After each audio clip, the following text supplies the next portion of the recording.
ایک زمانہ تھا جب الحاد اور انکار خداوندی کا درد سیکولر، لبرل اور جمہوریت پسندوں کے ہاں سے نہیں بلکہ اشتراکی کمیونسٹوں اور مزدوروں کی آمریت پر یقین رکھنے والے دانشوروں، ادیبوں اور شاعروں کے ہاں سے ملتا تھا۔ اشتراکیت پرست ادیبوں کا یہ گروہ جو بر صغیر میں انجمن ترقی پسند مصنفین کے طور پر منظم ہوا اور کئی دہائیوں تک ادب کی دنیا پر اس کا پھریرا لہراتا رہا۔ اختر الایمان سے ساحل لدھیانوی، سجاد ظہیر سے فیض احمد فیض اور احمد ندیم قاسمی سے ظہیر کاشمیری تک تقریباً ہر بڑا ادیب و شاعر اس گروہ کی خوشہ چینی ضرور کرتا تھا۔ جو نہیں کرتا تھا اسے یہ لوگ اس قدر متون کرتے، اتنی کردار کشی کرتے کہ اس کے لیے ادیبوں، شاعروں کی محفل میں اٹھنا بیٹھنا مشکل ہو جاتا۔ ان دانشوروں کے اس معاشرتی تشدد کا شکار ہونے والوں میں اہم ترین نام مشہور افسانہ نگار انتظار حسین کا بھی تھا کہ اس کا محفلوں میں بیٹھنا مشکل کر دیا گیا تھا۔ مزدوروں کی آمریت کے نفاذ کے علم بردار یہ لوگ تمام جمہوریت، الیکشن، سیاسی پارٹی بازی، یہاں تک کہ اقوام متحدہ کے انسانی حقوق و حقوق نسواں جیسے تصورات کو بھی سرمایہ دارانہ سازش قرار دیتے اور ان سے نفرت کرتے۔ کارل مارکس کے جدلیاتی فلسفے کے اس فکرے کہ مذہب ایک افیون ہے پر یقین کامل رکھتے اور لوگوں کو اپنے قریب لانے کے لیے دو کتابیں ضرور دیتے۔ ایک علامہ نیاز فتح پوری کی من و یزداں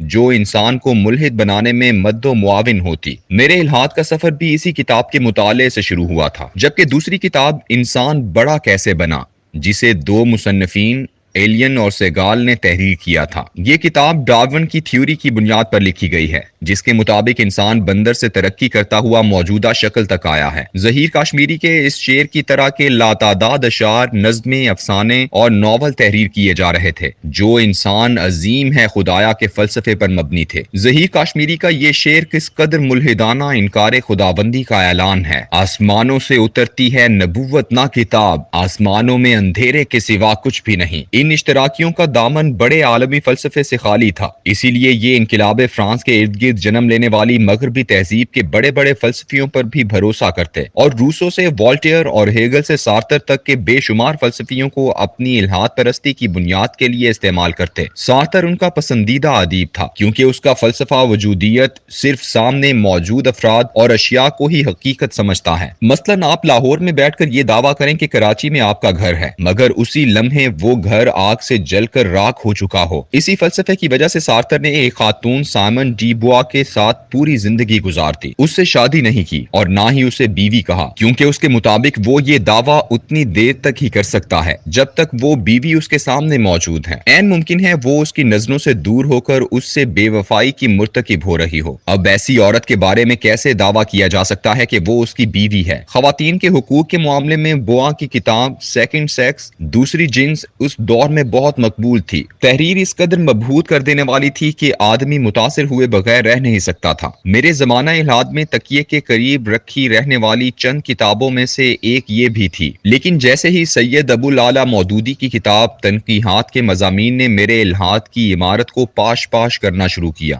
وہ مریم جمیلہ کی کتاب western civilisation condemned by it self, تہذیب مغرب خود اپنی ملامت میں تھی۔ دو حصوں میں شائع ہونے والی اس کتاب کے 31 مضامین مغرب کے 31 بڑے گمراہ کن فلسفیوں یا تصورات کے بارے میں ہیں، جن میں فرائیڈرک ڈارون، مارکس، ہیگل، مالتھس وغیرہ شامل ہیں، جبکہ 32واں باب اسلام واحد حل، اسلام اٹس اونلی سلیوشن کے نام سے ہے۔ کتاب کا 9واں باب سائمن ڈی بوا کی اسی کتاب کے بارے میں تھا جسے میں نے سب سے پہلے پڑھا۔ 16 سال کی عمر، نظریاتی کشمکش کا بحران، ایسے لگا جیسے دماغ میں پٹاخے چل رہے ہوں۔ بار بار پڑھا تو یوں لگا جیسے کسی نے ذہن پر پڑے جالوں کو صاف کر دیا ہو۔ اس کے بعد اس کتاب کے 1000 صفحات ایسے ذہن پر اترے جیسے کوئی الہام ہوتا ہے۔ میری یہ محسنہ مریم جمیلہ اور مجھ میں ایک قدر مشترک بھی ہے۔ میرے الحاد کا تاریخ سفر سید مودودی کی تحریروں سے ختم ہوا تھا اور مریم جمیلہ جو کہ نیو یارک کے ایک ایسے یہودی گھرانے میں پیدا ہوئی تھی جو مذہب سے بیگانہ اور سیکولر زندگی گزار رہا تھا، اس کا اسلام تک کا سفر بھی سید مودودی کے ساتھ خط و کتابت کے ذریعے طے ہوا۔ خط و کتابت کے بعد یہ امیر ترین یہودی گھرانے کی بچی جس کا والدین نے نام مارگریٹ رکھا تھا، سب کچھ چھوڑ چھاڑ کر پاکستان آ گئی۔ مولانا مودودی کے ہاتھ پر 24 مئی 1961 کے دن قبول اسلام کیا۔ مولانا نے مریم جمیلہ نام رکھا اور اس کا نکاح ایک انتہائی وجیح اور خوبصورت انسان یوسف خان سے پڑھایا، جو کہ نہ صرف سنت نگر کے 1.5 مرلے کے مکان میں رہتا تھا بلکہ اس کی پہلے سے ایک بیوی بھی موجود تھی۔ مریم جمیلہ نکاح کے بعد 51 سال اس گھر میں رہیں اور وصیت کے مطابق اپنی سوکن کے پہلو میں دفن ہوئیں۔ انہوں نے اس دوران 30 لازوال کتابیں تحریر کی۔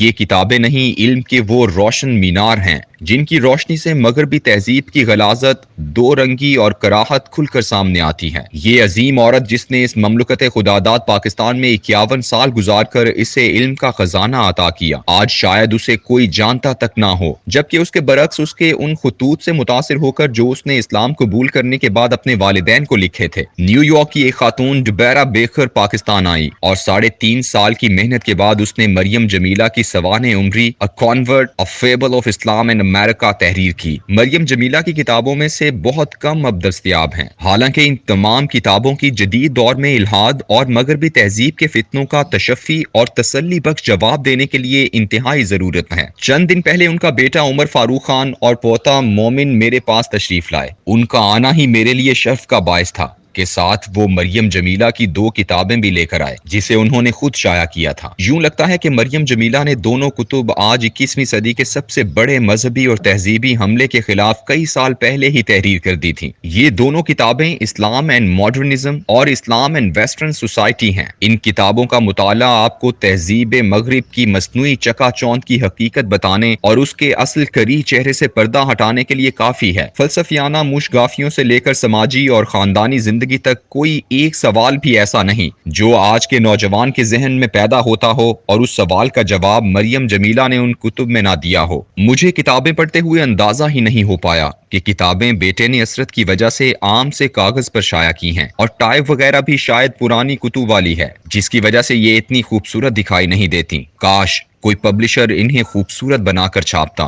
اور کوئی دین کا درد رکھنے والا ان کتابوں کو یونیورسٹی کے طلباء کے لیے لائبریریوں میں رکھواتا اور کوئی مترجم ان کا ترجمہ بھی کرتا۔ ویسے کتابیں ابھی تو عمر فاروق سے مل سکتی ہیں، جس کے فون نمبر یہ ہیں۔